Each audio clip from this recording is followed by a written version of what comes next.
My fiancée called my precious family ring trash and demanded something more expensive, not knowing I'm actually rich with a new Mercedes and she just lost everything. Sup Reddit, my name is Blake, and I'm not going to pretend like I had anything resembling a normal upbringing. My family has had serious money for generations. The kind of wealth where your great-grandfather's portrait still hangs prominently in the country club, and people continue talking about business deals he orchestrated back in the 1950s as if they happened yesterday. Here's the thing that everyone gets completely wrong about old money families, though. We don't just sit around passively counting our inheritance or living off trust fund dividends. My father made that crystal clear to me the day I turned 19 years old. If I wanted any part of the family business, I would have to earn it through my own merit. If I wanted genuine respect from anyone who mattered, I would have to prove beyond any doubt that I deserved it. So that's exactly what I did, without any shortcuts or special treatment. I spent my entire early 20s working brutal 18-hour days, learning every single aspect of commercial property development from the ground up. I made deals that would have made my ancestors genuinely proud, building on their legacy while creating my own path forward. By the time I reached 26 years old, I had successfully doubled our family's entire portfolio through strategic acquisitions and smart investments. Now I own roughly half of the commercial district downtown, and I'm not even 28 yet. The success feels incredible, but what's the point of achieving all of that professional accomplishment if you don't have someone meaningful to share it with? Someone who understands your world and wants to build a future together? That's where Victoria comes into the picture. I met her during our junior year in college, in some ridiculously easy sociology class that I only took because I desperately needed the credits to graduate on time. She always sat exactly 3 rows ahead of me, constantly raising her hand with thoughtful questions, always having a well-informed opinion about whatever topic we were discussing that day. Most of the trust fund kids I knew from my social circle were completely vapid and boring, more interested in accumulating Instagram followers and maintaining their online image than engaging in any kind of meaningful conversation about real topics. Victoria was refreshingly different from all of them. She was genuinely sharp and incredibly funny, with this quick wit that could catch me off guard in the best possible way. What made her even more appealing was that she came from a solid, middle-class family that actually worked hard for their money. Unlike so many people in my usual social circles who had never experienced any real challenges or consequences. We started dating during our senior year, and I can honestly say it was the best relationship I had ever experienced up to that point in my life. The most remarkable thing about Victoria was that she genuinely didn't care about my family's money or social status. She didn't even know the full extent of our wealth for the first 6 months we were together. And when she finally figured it out, she didn't change her behavior toward me at all. She didn't suddenly start dropping hints about expensive restaurants she wanted to try or designer bags she had been eyeing. That kind of authentic reaction is incredibly rare, believe me. Most people, the exact second they find out you have serious generational wealth, completely change how they interact with you. They stop seeing you as a person and start seeing dollar signs instead. They start calculating what they might be able to get from you or how being associated with you might benefit their own social standing. Victoria never did any of that, which made me believe she was truly special. After graduation, it just made perfect sense for her to move in with me rather than struggle in some tiny, overpriced apartment when I had a 7-bedroom house that was basically sitting empty most of the time. Why would she stress herself out about student loan payments and monthly expenses when I could easily take care of everything without it making any noticeable dent in my finances? I set her up with a credit card connected to my account because the way I saw it, if I was going to be truly serious about someone, and I mean really serious about building a future together, then we were essentially a team. Her financial stress would become my stress, and her success would become my success. The wedding planning business started as just a simple favor to her cousin, who was getting married and needed help organizing everything. Then it gradually turned into this charming little side business that Victoria seemed to genuinely enjoy. I absolutely loved watching her work on these projects, seeing how genuinely excited she would get about color schemes and flower arrangements, and all those details that I personally couldn't care less about, but clearly meant everything to her brides. She was remarkably good at what she did too. Victoria had this natural ability to make every bride feel like their personal vision was the most important thing in the entire world, and she could execute even the most demanding requests flawlessly. But let's be completely realistic about the situation. She didn't actually need the income from this work. The job was essentially like an expensive hobby, something pleasant to keep her busy and engaged, while I was dealing with major property acquisitions and attending board meetings that determined the direction of our family business. We lived like that for 3 full years. 3 years of her using my credit card for absolutely everything, from weekly groceries to luxurious weekend spa trips with her friends. 3 years of me coming home from long days of complex negotiations and high-stakes meetings to find her cooking dinner in our beautiful kitchen, eager to tell me about her day and whatever wedding projects she was working on. 3 years of falling asleep next to her every single night, feeling like we had built something real and meaningful together. I'm not saying I was keeping a running tally or anything petty like that, but the reality was that I was taking care of absolutely everything in our life together.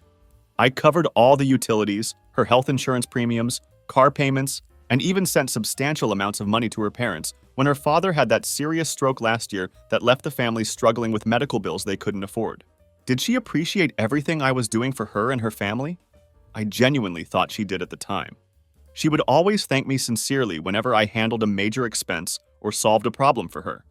She always seemed grateful for the lifestyle I was providing and never acted entitled or demanding like some of the other women I had dated before meeting her. That's exactly what made me believe she was fundamentally different from everyone else. Someone who truly understood that while money doesn't define the core of a relationship, it certainly makes everything significantly easier and removes the kind of financial stress that destroys so many couples. So when I started seriously thinking about proposing to her, about making this arrangement permanent and official, I knew exactly what I wanted to do and how I wanted to approach it. I had the entire plan worked out in my head, every detail carefully considered and timed perfectly. This wasn't going to be some over-the-top spectacle with hired photographers and a crowd of people watching us, the kind of public proposal that's really more about social media attention than genuine intimacy. Instead, I wanted something truly intimate and meaningful, just the two of us in the space we had built together over 3 years, surrounded by all the memories we had created.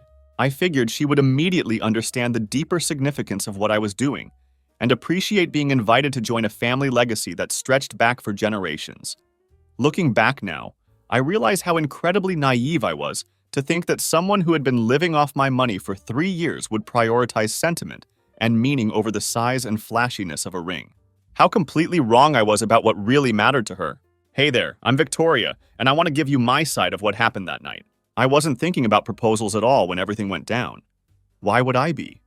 We had been together for 3 years, sure, but Blake had never been the type to rush into anything major without careful consideration and planning. And honestly, I was completely comfortable with how things were between us at that point in our relationship. More than just comfortable, actually. I was living like an absolute queen in his absolutely beautiful house, using his credit card for whatever I wanted or needed, and working my little wedding planning business more for personal fulfillment and fun than out of any real financial necessity. Picture this scene. It's 8:30 in the evening on a completely ordinary Wednesday night. Nothing special about the date at all. No anniversary, no holiday, no significant milestone, or anything that would make you think something big and life-changing was about to happen. I'm curled up comfortably on our massive sectional sofa, the kind of furniture that probably costs more than most people make in 8 months of working full-time. I'm scrolling through Pinterest, looking at wedding inspiration boards and color palettes, because that's literally what I do for work. And I genuinely enjoy staying current with all the latest trends and creative ideas. I'm wearing one of those ridiculously expensive athleisure sets. You know, the kind that costs around $250, but essentially looks like really nice pajamas. My hair is pulled back in a messy bun, and I'm completely relaxed and comfortable in what had become my entire world over the past 3 years. Blake walks in from his home office, where he had been taking important business calls with investors in different time zones. Because that's exactly what successful millionaires do at 8:30 on a Wednesday evening. They're still working, while the rest of us are winding down for the day. He's still dressed in his professional work clothes, that perfectly crisp button-down shirt and expertly tailored pants combination that always makes him look like he just stepped out of a high-end magazine spread. But there's something different about his energy tonight that I pick up on immediately. I know him well enough by now to read his various moods and emotional states, and something is definitely different about how he's carrying himself. There's this hyper, almost nervous energy radiating from him that I've never seen before. He sits down next to me on the couch, much closer than he usually would for a casual conversation, and I can smell his expensive cologne mixed with that high-end fabric softener that his professional housekeeper uses on absolutely everything in the house. There's this long moment where he just looks at me, really, truly looks at me like he's trying to memorize every detail of my face or something equally intense. I put my phone down immediately because whatever is happening right now feels important, much bigger than wedding centerpieces and color palettes. Then he reaches into his jacket pocket and pulls out this small velvet box. It's navy blue and noticeably worn around the edges, like it's been handled and opened 1,000 times over many years. The fabric looks soft and faded, clearly aged from decades of use. My heart literally stops beating for a moment. This is it. This is actually happening. After 3 years of wondering when this moment would finally come, of planning dozens of other people's weddings while secretly designing my own dream ceremony in my head during quiet moments, Blake is finally proposing to me. But here's where everything goes completely sideways in the worst possible way. He opens the box with careful, reverent hands, and inside is this ring that's, well, it's absolutely not what I expected at all. Not even close to what I'd been imagining for 3 years. The diamond is maybe a carat, probably even less than that if I'm being honest. It's set in what looks like really old platinum that has yellowed significantly with age, giving it this dull, almost dingy appearance. The setting itself is painfully simple, almost plain to the point of looking cheap. Nothing like the stunning rings I've been looking at online for months, or the gorgeous, elaborate rings I see sparkling on my bride's fingers during their ceremonies. It looks like something you would find at an estate sale, something that someone's elderly grandmother would wear. The kind of ring that screams, "hand me down," rather than chosen specifically for the woman I love. There's nothing modern or fresh or exciting about it at all. He asks me to marry him in the most straightforward way possible. That's it. Simple, direct, very much Blake's style. No elaborate speech, no romantic words about our future together, no explanation of why he loves me or what I mean to him. Just a basic proposal delivered like he's asking me to pass the salt at dinner. He's sitting there waiting for me to say yes immediately, to get excited and emotional, to throw my arms around him and cry those happy tears like all those proposal videos you see online, where the woman is completely overwhelmed with joy and gratitude. I mean, don't get me wrong here. I've been living with this man for 3 full years. I've been wearing designer clothes that he pays for without question, driving a car that he gave me as a casual gift, eating at restaurants that cost more than some people's monthly rent. I've seen firsthand the kind of money he spends without thinking twice about it. The watch he wears every day costs more than some people's cars. The bottle of wine we shared with dinner just last week was $900, and he ordered it like it was completely normal. This is a man who thinks nothing of spending thousands of dollars on things that catch his interest for even a moment. And this pathetic little ring is what he thinks I'm worth? This tiny, old, yellowed piece of jewelry that looks like it came from a pawn shop clearance sale? Where's the spectacle, the romance, the grand gesture that shows the entire world how much he values me and our relationship? I've planned dozens of elaborate proposals for my clients over the years, helped men spend $60,000 or more on engagement rings and elaborate setups with professional photographers and live musicians and massive flower walls that cost more than most people's cars. But Blake apparently thinks I deserve to get proposed to on our couch while I'm wearing pajamas, with his dead great-grandmother's hand-me-down ring that probably hasn't been updated or cleaned in decades. I can't hide my disappointment, and I know he can see it written all over my face the exact second he opens that worn velvet box. My smile falters immediately. My shoulders drop in obvious dejection, and I just stare at this pathetic little ring like it has personally offended me. Because honestly, it kind of has offended me on a deep level. What does this choice say about how he actually sees me, how he truly values our relationship after 3 years together? That I'm worth some family cast-off instead of something chosen specifically for me? Something that reflects his feelings about our future together? That I deserve whatever was convenient to grab from the family vault instead of something that required thought, effort, and genuine consideration? So I tell him straight up that I can't accept this ring. I deserve something better than some old, outdated piece of jewelry that looks like it belongs in a museum display case. I deserve better than a casual proposal delivered on our couch like I'm just an afterthought in his incredibly busy schedule. After 3 years together, after everything we've built and shared, I expected something that actually reflected how much I mean to him. Something that shows he put real thought and effort into this moment, instead of just reaching into the family jewelry collection and grabbing whatever happened to be available. The look on Blake's face when I finish explaining my feelings is something I've never seen before in all our time together. It's like I physically slapped him across the face as hard as I could.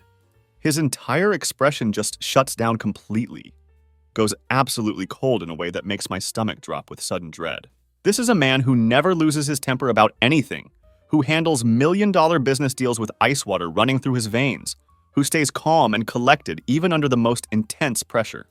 But right now, he looks absolutely devastated for about 2 seconds before that familiar emotional mask comes down and blocks me out entirely. Then he does something that makes my blood run cold. He reaches into his other jacket pocket and pulls out another ring box. That's when the real panic hits me like a freight train. Oh God, what a completely shitty thing I just did after living like a queen in his house for 3 years. I know Blake well enough to understand that he isn't the type to fight or plead or try to change anyone's mind about anything important. He's the type to make a firm decision and stick with it no matter what. He's the type to walk away completely when someone shows him who they really are. And apparently, I just showed him exactly who I am at my core, and it's someone he doesn't want to marry. I had planned this entire evening as a carefully orchestrated test from the very beginning. My intention was to start with something deeply meaningful, something that demonstrated what truly mattered to my family's history and values, and see exactly how she would react to it. Well, she reacted precisely the way I should have expected someone would who had been living off my money for 3 years without really understanding what any of it actually meant. So I reached into my other jacket pocket without saying a single word to her. You should have seen the expression on Victoria's face when I pulled out that second ring box. The panic, the sudden realization of what she had potentially just thrown away. It was written all over her features. This second box was brand new, pristine black velvet, the kind that comes directly from the most expensive jewelry stores downtown, where they know my name by heart and bring me champagne while I browse their finest pieces. I open it without offering any explanation and watch her eyes go wide with shock and what I can only describe as desperate hunger. 6 carats, perfect clarity, absolutely flawless cut that catches and reflects every bit of light in the room. The kind of engagement ring that costs more than most people make in 3 years of full-time work. The exact kind of ring she had been looking at on Pinterest every single night for months, thinking I didn't notice her browsing habits and wish lists. This was the kind of ring that would have made all her friends insanely jealous, that would have given her exactly the Instagram moment she was clearly dreaming about, the kind of proposal story she could tell for the rest of her life that would make other women envious of her incredible luck. Then I reached into my pants pocket and pulled out a set of car keys. Mercedes keys, specifically, for the brand new GLE that I had purchased 3 weeks ago and had been keeping in the garage of my office building. It was sitting there with a giant red bow on it like something out of a ridiculous luxury car commercial, waiting for this exact moment. I had planned this whole elaborate surprise down to the smallest detail. The plan was to start with the family ring to see if she understood what really mattered in terms of legacy and commitment, then completely blow her mind with the modern ring and the luxury car to show her that she could have both tradition and everything her heart desired. But standing there in our living room, holding both rings and those car keys, watching her face cycle rapidly through shock and panic and desperate regret, I realized something that changed absolutely everything about how I viewed our relationship. She had failed the test. She failed it so completely and thoroughly that nothing else mattered anymore, regardless of how expensive the backup gifts were. The family ring wasn't just some random heirloom that I grabbed because I was too cheap or lazy to buy something new and modern. My great-grandmother wore that specific ring for 65 years of marriage, through the Great Depression when money was scarce and every penny mattered, through World War II when everything was uncertain and dangerous, through the challenge of raising 6 children while helping build the business from absolute scratch that eventually became my inheritance. That woman was tougher and more resilient than anyone I've ever met in my entire life. That ring survived everything that life could possibly throw at a person, and it represented real commitment, genuine love. The kind that lasts through actual hardship and real problems, not just good times and expensive dinners and luxury vacations. Victoria looked at that legacy, that piece of my family's most meaningful history, and saw something embarrassing.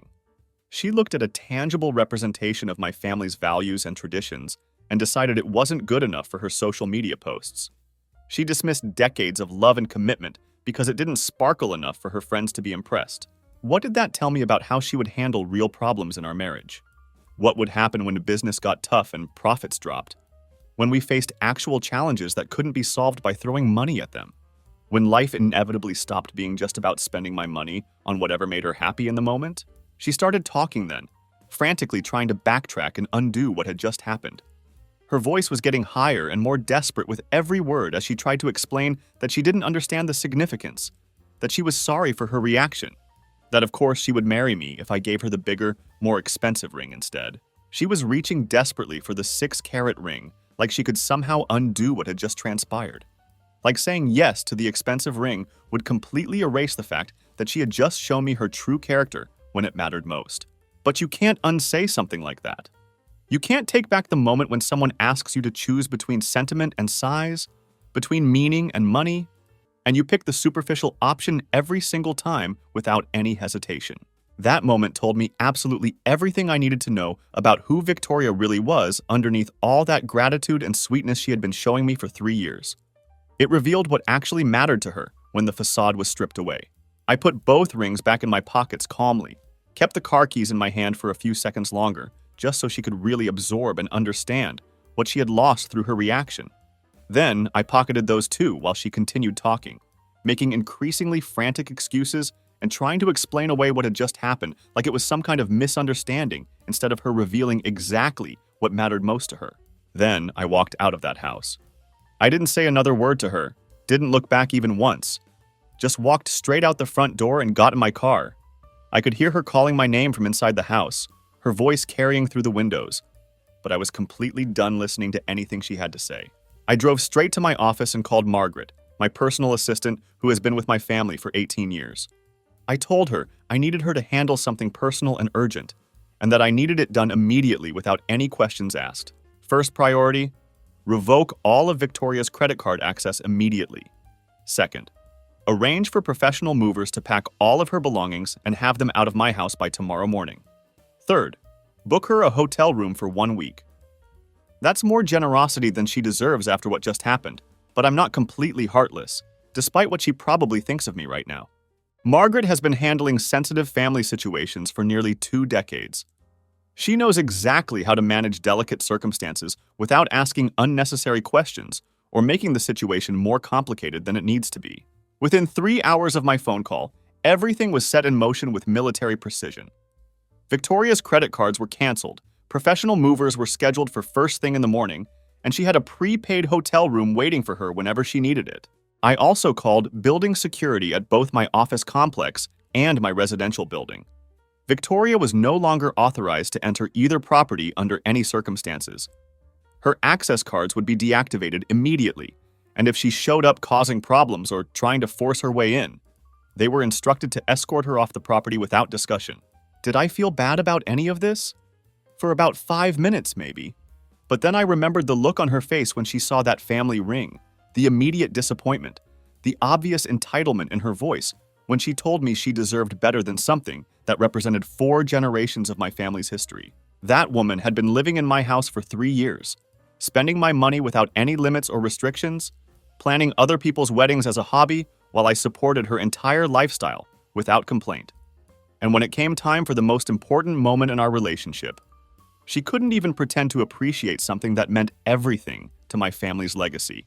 What kind of wife would she have been in reality? What kind of mother would she be to my future children? Someone who teaches them that money matters more than history? That flash and spectacle matter more than substance and meaning? Someone who raises them to always demand more instead of appreciating what they already have? Meanwhile, I thought Blake was just having a dramatic moment when he walked out of the house. Like he would go for a long drive to cool off, maybe stay at a hotel overnight to make his point, and let me think about what I had done. Then come back the next day so we could talk through this whole mess like adults. I mean, we had been together for 3 years.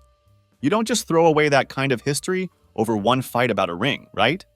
Even if it was a pretty significant fight about something important, people work through these kinds of problems all the time. Wrong. So completely, utterly wrong. I was still sitting on the couch in my expensive pajamas, staring at my phone and trying to figure out if I should call him to apologize or give him space to process what had happened, when the doorbell rang unexpectedly.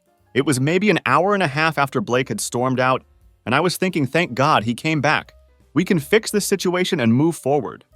Maybe he realized he was being overly dramatic, or maybe he just wanted to talk it out properly. Except it wasn't Blake at the door at all. It was 3 men in matching polo shirts with a moving company logo embroidered on the chest, asking politely if I was Victoria and explaining that they were here to pack my belongings according to their work order. My belongings. Like I was some random tenant getting evicted from an apartment instead of someone who had been living there for 3 years. someone who had just been proposed to an hour and a half earlier. I told them there had to be some kind of mistake, that this was my home, that they needed to call whoever hired them and sort this confusion out immediately. But they had official paperwork with my full name on it, a detailed work order in the name of Blake's secretary Margaret, and very specific instructions to pack everything that belonged to me and deliver it to an extended stay hotel across town. They were polite about the whole thing, completely professional, but they weren't leaving without completing their job. That's when I tried calling Blake directly, straight to voicemail. I tried again immediately, voicemail. By the fourth attempt, I realized with growing horror that he had blocked my number completely. Who thinks that fast? Who has the presence of mind to hire professional movers and block someone's phone number in the span of an hour and a half after a fight? Blake does. Because apparently this wasn't just a fight to him. This was a calculated business decision, executed with the same cold efficiency he used for corporate acquisitions. I stood there helplessly, watching these complete strangers pack up 3 years of my life into cardboard boxes while I remained frozen in my expensive pajamas, feeling utterly powerless to stop what was happening. They were incredibly efficient. I'll give them that, methodical and organized in a way that made this feel even more surreal. Clothes, books, makeup, skincare products, that ridiculous collection of coffee mugs I had bought at different farmers markets over the years. Everything that was mine got carefully wrapped and boxed and labeled in neat handwriting. 3 years of accumulated belongings reduced to maybe 14 boxes total, stacked efficiently in the front hallway. The worst part about the entire experience was that they were genuinely nice about it.